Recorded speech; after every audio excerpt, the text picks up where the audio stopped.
Okay, ladies and gentlemen, then start the clapping, start the cheering, please.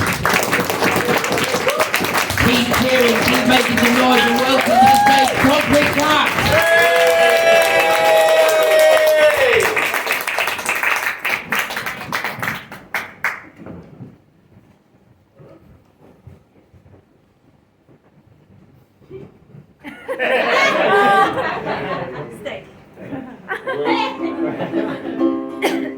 Went to Ikea, I got lost again. Why didn't I follow the arrows? Went to Ikea, bought too much stuff again. Do I really need another houseplant?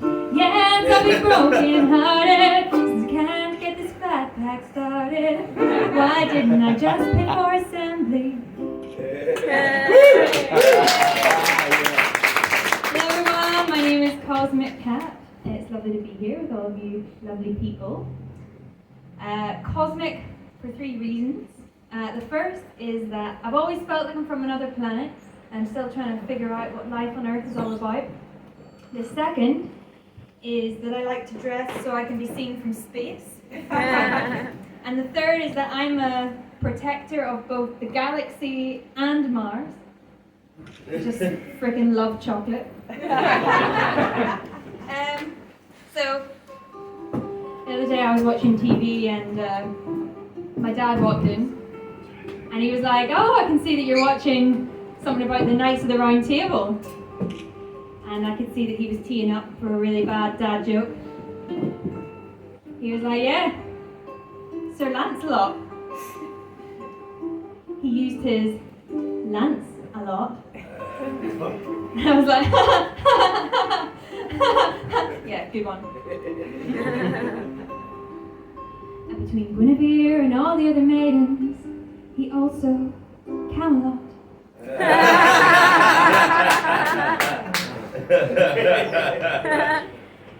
Oh, I'm glad you got that one. So, what's going on? Wait, let me just. Do you want me to come and tighten it up here? No, it's alright, I got it. Here we go. Yeah. Woo! Technical! No. I'm just going to hold it here. So, where's a tree surgeon when you need one, right? Mic stands are the trees of the inside.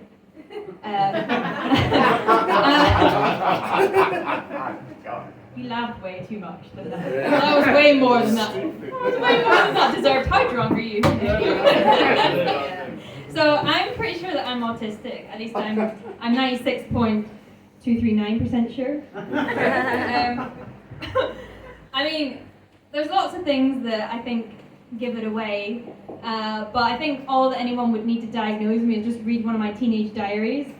I say stuff like, "I thought that I would have my first kiss at the school formal, but alas, at the end I was standing in a corner, surrounded by fornicating couples."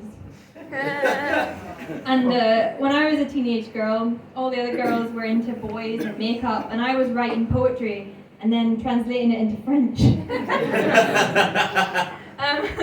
Something that I find really difficult being autistic is small talk. I find it really tedious and boring. And other people just love it. They just seem to love it. They can't get enough of it. You know, I hate talking about the weather. You know, it's just look outside. We don't need to talk about it. Every day my mum sends me a text that's a full-blown weather forecast. It's like, "Hello, Catherine, good morning. Today there's a southeasterly wind. The temperature is 14 degrees. Good day for hanging out washing." I don't care! That's what I want to send back in block capitals, but you know, I do have some respect for social convention. I'm not insane.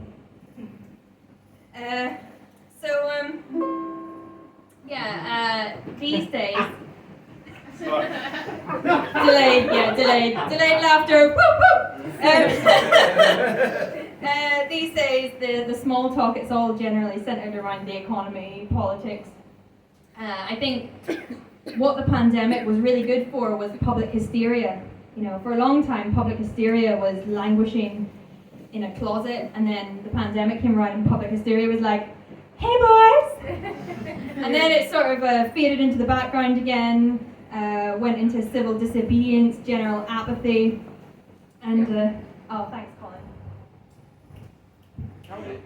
Tightening up the mic. Yeah, it's cool. That's the one. There we go. Wait. There you go, Rob. Thank you.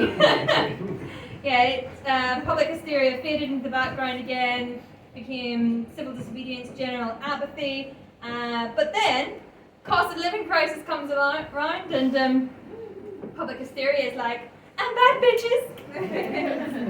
Did you miss me? I don't know why I imagine public hysteria to be a really cool drag queen. I mean, public hysteria, that's a good name for a drag queen, isn't it?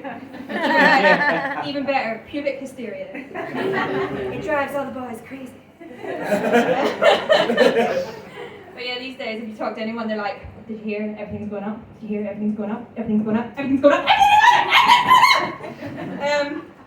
Yeah, that's just the way things are. You know, everything's going up. I don't drive, so I have to get public transport if I want to go from A to B, and it's very expensive these days. You know, if you're getting bus or train or tram, if you're posh. And the workaround I found is that I've just started hitchhiking. And my friends are like, oh, but Kat, aren't you worried hitchhiking? Aren't you worried that you're going to end up in the back of some serial killer's car, your body dismembered and eventually distributed in some remote moorland? And to that I say no, because when I go hitchhiking, whoever's picking me up is like a spider. And what I mean by that is, as soon as they hear this accent, they're more afraid of me than I am of them. Because yes, if you haven't already been able to tell, I am from Northern Ireland, also known as not India. People always ask me, oh, growing up in Northern Ireland, what was that like? And I'm like, well, you know, it had its ups and downs, its positives, negatives, positives, with things like beautiful coastline, free prescriptions. Yeah, that's about it. Negatives are things like when I was 7, me and my mum had to be evacuated from our house because this guy accidentally blew himself up with his own petrol bomb. So inconvenient. You see, it's not just ISIS who have the monopoly on suicide bombers. We have them in Northern Ireland too, except they're not born out of a desire for martyrdom. They're just incompetent. So when I was growing up, I spent a lot of time at my grandparents' house. My mum worked night shifts, and my granddad used to have a few too many to drink. And when he got really drunk, he used to start shouting, and he'd say stuff like, "I'm gonna join the IRA!" And my granny would be like, "They wouldn't have you!" I think she really overestimated how stringent their application process is. One time though, she got really confused. As usual, my granddad was like, "I'm going to join the IRA." And my granny went, "I hope they throw you overboard."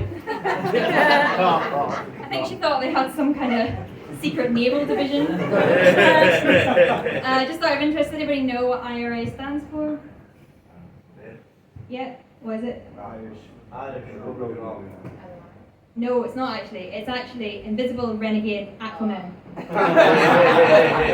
So, when I was 18, I came over to England. I went to university in Exeter, or Exeter, as it's known by the Oxford rejects. And it was here that I expanded my mind, my social circle, and I began my career as an alcoholic. It's okay though, I don't drink anymore, it's all fine, because I like to play to my strengths in this life, and you see I'm not very good at drinking, although I suppose in some ways you could say I am good at drinking. I'm so good at drinking, I got to retire early. I'm like the Bjorn Borg of drinking, except my last Grand Slam ended in a trip to hospital and being sick in my own handbag. Because I'm classy that way. When I was at uni, I had a roommate, and we got on like a house on fire. Quite literally, because once I set fire to the carpet whilst conducting a seance. Too many spirits. It's a slow burn, that one. But my roommate, sometimes I really got on her nerves because I can be a little bit, what's the word? I can be a little bit creepy. Yes, I can be a little bit creepy, so sometimes, sometimes I got on her nerves, and I'm going to sing you a song about it. I'm a creepy roommate. I watch my roommate while she sleeps. I gather her hair from the plug hole, put it in a lock for keeps. I'm a creepy roommate. I smell my roommate's clothes, and when she leaves the room, I always know where she goes. Am I just a bit too attached? Is it a crime to love someone that much? Should I give her some space? What if she finds someone to take my place? Oh, I'll make sure that never ever happens. I'm a creepy roommate.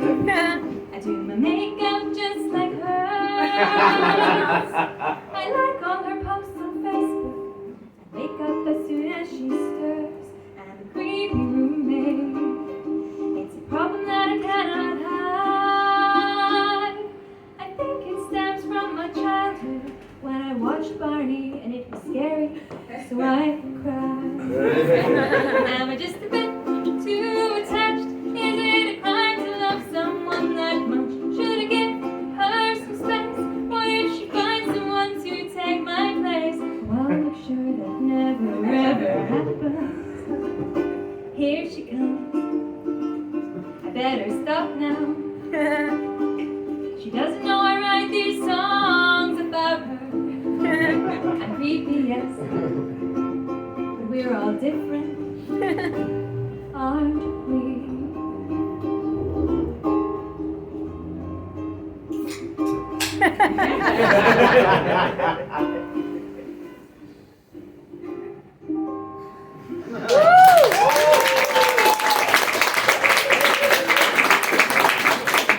So historically, I haven't been very lucky in love.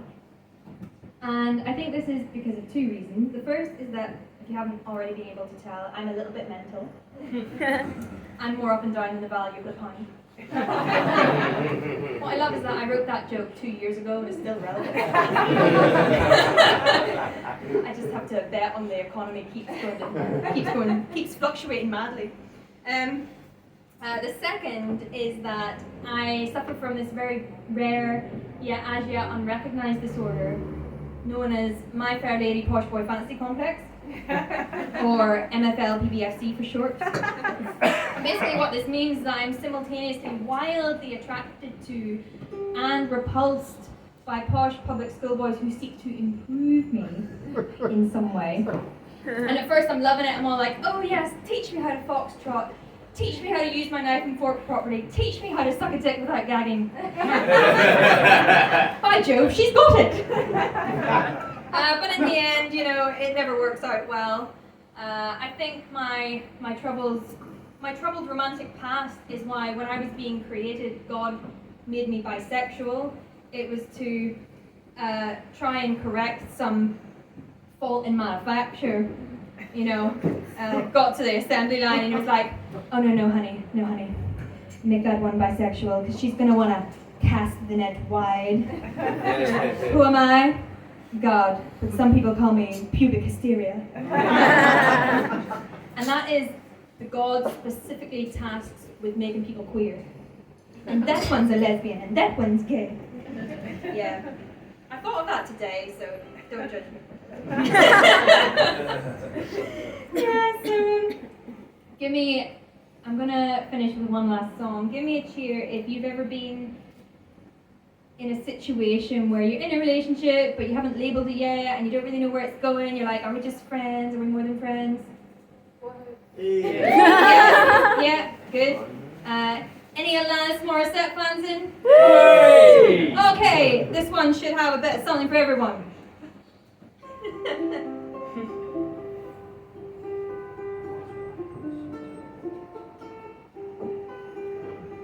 It's friendly hand on your shoulder. It's the lend of a jacket when it gets colder.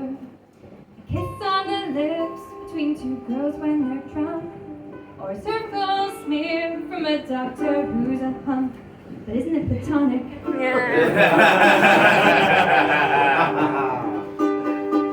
It's slapping each other's dick in the showers at boarding school, saying to your best friend, hey, doesn't my pajamas look cool? Sleeping in the same bed, but pretending no one's around.